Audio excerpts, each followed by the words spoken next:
আপনি কিন্তু এক খোঁচাতেই এরকম এফেক্ট তৈরি করে ফেলতে পারবেন একটি ওয়েবসাইটের মাধ্যমে। কোনো অভিজ্ঞতার দরকার নেই। এইখানে নর্মাল একটি ছবি আপনি দিবেন আর বাকিটা অটোমেটিক অ্যাপসে করে নেবে। এইরকম এফেক্ট তৈরি করতে গেলে আপনারা সরাসরি চলে যাবেন পিক্সবাস ওয়েবসাইটে বা অ্যাপসে, বা সরাসরি ক্রোম ব্রাউজার থেকে আপনারা পিক্সবাস সার্চ করে আপনারা ওয়েবসাইটে চলে যেতে পারেন। তারপর এখান থেকে আপনারা যে এফেক্টটি করতে চান এটা সিলেক্ট করবেন। সিলেক্ট করার পর আপনি একটা ছবি আপলোড করবেন। আমার একটা অ্যালবাম থেকে আমি একটা ছবি আপলোড করে দিলাম। আপনারা চাইলে এটা কিন্তু ভিডিও তৈরি করতে পারেন, এখানে ভিডিও আপলোড করতে পারেন নির্দিষ্ট মাপে। তাই এখানে আমি ক্রিয়েট তৈরি করে দিলাম। ক্রিয়েটে তৈরি করার দেওয়ার এখানে কিন্তু অটোমেটিক প্রম্পটটা চলে আসছে।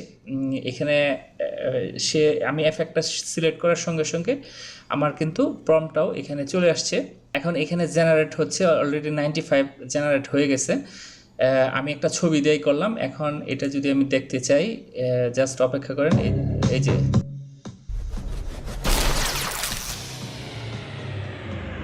জাস্ট হয়ে গেল।